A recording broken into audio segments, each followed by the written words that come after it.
大家好，我是 iTop 的 Eamon，然后今天给大家带来的就是这些手模，等一下由我们的工程师来去讲具体的一些拆解跟我们这个产品的特点。好，这把刀呢是我们一个新设计的一个鬼齿加锥刀。鬼齿加锥刀它的结构是怎样呢？就是它上面这里呢，它是一个破豆的功能。破豆我们普通进场呢，它只是一个粗的齿，然后我们为什么要在侧面设计这个又有这个小的齿呢？是因为它破豆，它破出来的豆呢，它会更均匀，然后它会更省力。就在前面这一讲，它破碎，然后破碎之后，在下面这里我们做这个齿呢，做这种结构，它的目的就是均匀，细粉率更少，然后就研磨更轻松。然后这是里面那个一把刀，然后还一个这下面里面还有把刀，它是两把刀这样相吻合，然后进行磨豆。然后这个刀的那个材质它是420不锈钢，通过加印处理，它的硬度是达到55到60度。我们这个台式的，我们为什么要做这个台式的手摇的？它的优点在哪里呢？是因为我们手动研磨的时候，它的转速是通过手可以控制，呢，然后研磨的那个豆呢，它会有液量产生。当电磨它的液量转速快的时候，它的豆子的磨出的粉，它是温度会比较高，就比较热，然后它热呢会造成什么呢？就是那个咖啡的香气它会跑掉，而我们手动的呢，因为它转速低，所以它跑的那个液量，它那个香气呢就没那么快流失。那么它造成是什么呢？就是做咖啡，整个它的香气，手动磨出来的，跟那个电动的它的最大的区别就是它的风味，它的香气，手动的它香气会更好。所以我们那个这种台式的，它的优势就是在这里。这把刀鬼齿刀呢，它最适合的就是做手冲，它也是专做手冲的，它的风味是确实跟其他刀完全是不一样的。为什么呢？因为它的均匀度非常好，然后细粉率非常少，所以做手冲是非常好的。然后这一台它是锥刀加鬼齿，它的锥刀加鬼齿呢，它的结构跟这个是不一样的，因为它是在锥刀的基础上改进过的。它是分了3段，第一段它是一个初次的一个研磨，然后第二段它是做了那个人参齿，它的也是对咖啡豆的一个研磨，然后最后那段它是斜齿，就是普通的那种正常的那种锥刀的齿。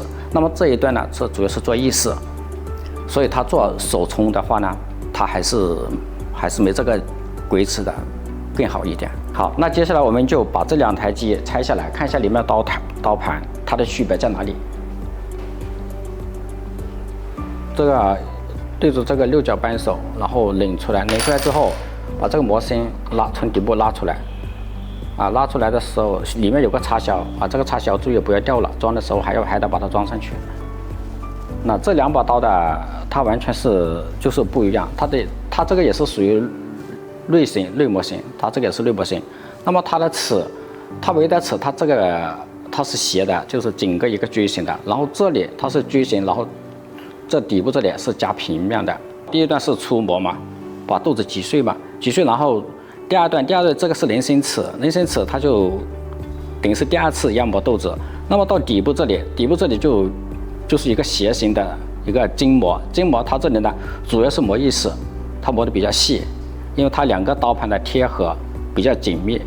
而这一个的区别，它是主要是我们的设计点的出发点，它就是做手冲，所以它那个最底部筋膜这里，我们也是有那个，就是没有那种不像这一种说很细的那种齿的缝隙，这个就它的设计的主要那个区别就在这里。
这两个机体的外观是一样的，但是里面的刀盘不一样嘛。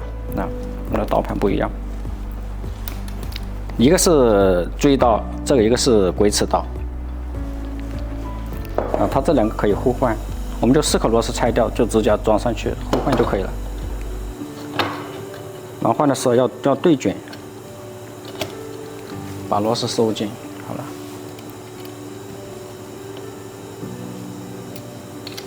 好了。好，这个盖子我们改进过来就是这样子。这里有个方向啊，这个平面是朝下的，这有个凸的，这里就朝上。这样设计呢，我们便于下豆子的时候，它有个斜坡往下走啊。这个是最开始那一批的，这个是平的，它有个缺点是什么？那豆子会在这藏在这里，要用手把它拨下去。然后这个是一个下料的一个口，然后这个方向是反扭的，反扭刚好压住这个，把它扭紧就可以了。这个是我们做了一个相位，相位它的主要作用是什么呢？就是比如说我们调到归零。归零刚好刀与刀不相碰，它会保护刀，就不会把刀磨损磨坏。它调到这里，它就已经定死了，不能再往这边调了。然后转过来也是一样，它转过来也是一样。